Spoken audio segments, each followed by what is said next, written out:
right, the paint is done and it's dry, and now I'm going to just lightly distress the edges. I don't want this to be like heavily distressed. And I'm going to use just 120 grit sandpaper.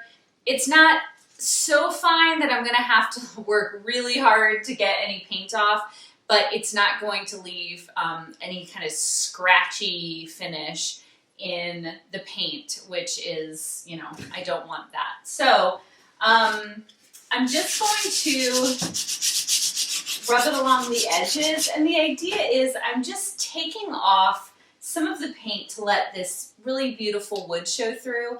And when I put the hemp oil finish on, it's going to bring out the richness of that wood along with the richness of the paint color.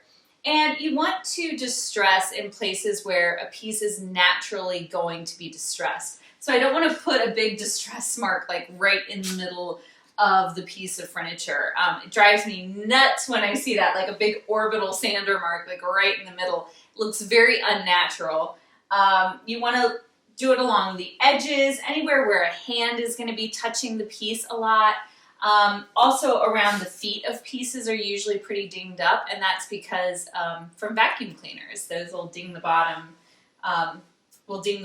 of the feet of a piece of furniture. Also around keyholes, there might be a little bit of distressing.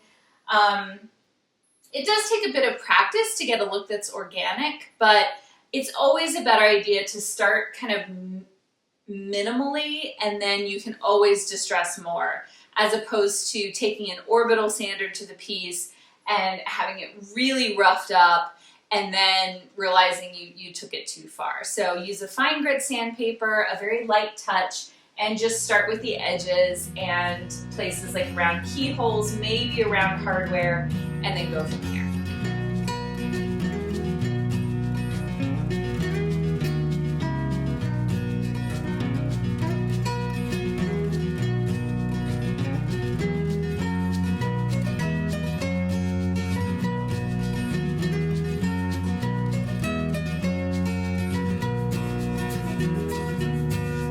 I've got this piece to a place where I like the way it looks.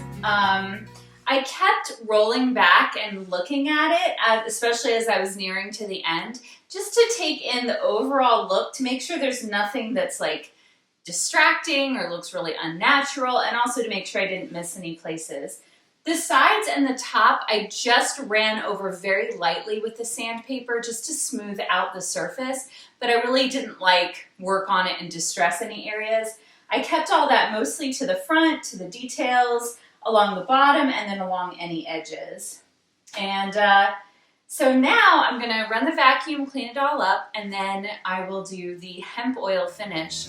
And I have an awesome trick that I'm going to show you with how to get like buttery smooth, beautiful finish with hemp oil in the next video.